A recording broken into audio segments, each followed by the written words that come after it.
guys, welcome back to my channel, and this is Isha, and I hope you all are staying happy and safe at your homes. So in today's lecture, what we are going to see is about the plant kingdom, the characteristics and the levels of classification and the subgroups of them. So the plant kingdom is divided in subgroups like Thallophyta, Bryophyta and Pteridophyta. We are going to see them all. So what are the things in kingdom Plantae? So in kingdom Plantae, it includes all the plants. All the plants are eukaryotic and multicellular and autotrophic, and they have a very rigid cell wall. Plants, they have a chloroplast and chlorophyll pigment, which is required for the photosynthesis for their food preparation. Then they are multicellular eukaryotes, and now these are the characteristics of Plantae.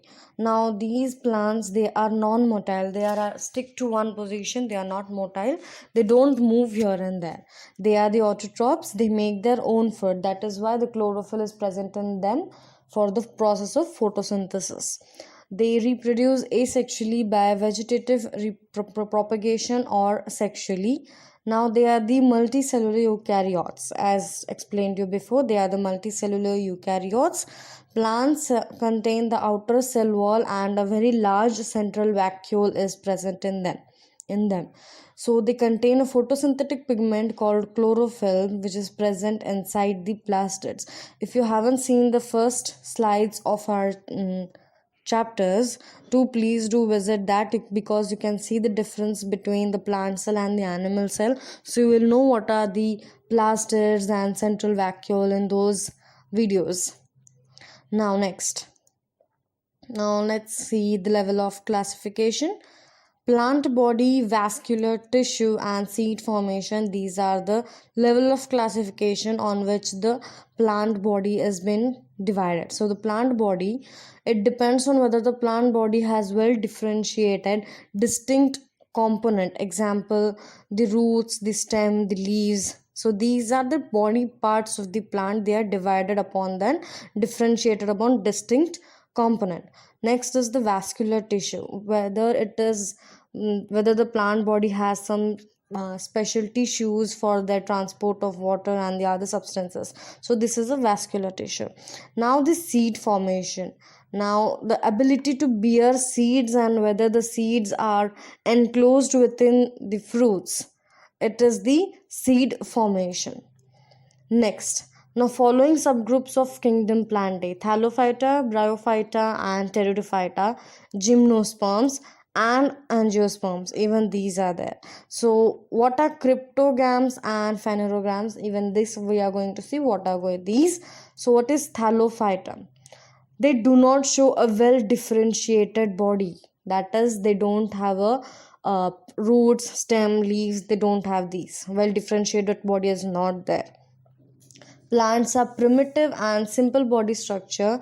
That is why also not well differentiated into root, stem and leaves.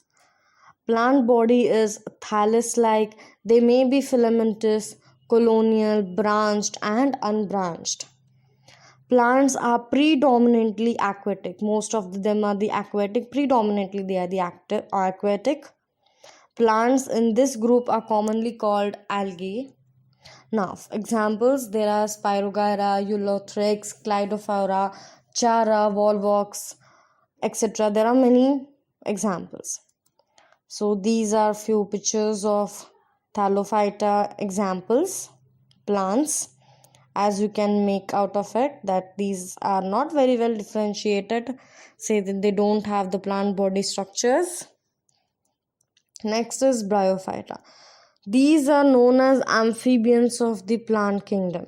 So this can be one of the important question, that which subgroup of a plant kingdom is known as amphibian of a plant kingdom. So it is a Bryophyta. Second, they don't have a vascular tissue. That is, the movement of substances or water is not available in this. Plant body is like a root-like, stem-like and leaf-like. It's not exactly root, stem and leaf. It is just a root-like, stem-like and leaf-like. Now they are present in moist and in shady places. There is no specialized tissue for conduction of water and other substances from one part to another. Now, why they are known as amphibians of a plant kingdom? Because they reproduce sexually, and for that reproduction they do that in water. They reproduce in water. Example, funaria, that is moss. Next is Markantia, and many more examples. Next, so these are few examples of Bryophyta kingdom. As you can see with the pictures, so they live in moist and shady areas. Moss, funaria, Markantia, sapphiganum. Next is Pteridophyte. Plant body is well differentiated into roots, stem and leaves, and they have a specialized tissue for conduction of water and other substances from one part to another. Example, Selenaginella, Pteris, and ferns, horsetails, many other. So these are few examples. With the pictures you can see them. Ferns, horsetails. Next, Thallophytes, Bryophytes and Pteridophytes, they have a very naked embryos which is present in them, that is called as spores. Now the reproductive organs of plants in all these three are cryptogamy and phanerogams. Now cryptogamy, they are the hidden reproductive organs which are present in Thallophytes, Bryophytes and Pteridophytes. Phanerogams, plants with well differentiated reproductive tissues that ultimately make seeds. They are angiosperms and the gymnosperms. Next, seeds are the result of reproductive processes. They consist of embryo along with the stored food, which serves for the initial growth of the embryo during germination. Further classified as gymnosperms and angiosperms. So seeds, they are the result of reproductive processes. Because of the seeds, reproduction has been possible, and embryo, it stores the food which serves the initial growth for that embryo during the germination.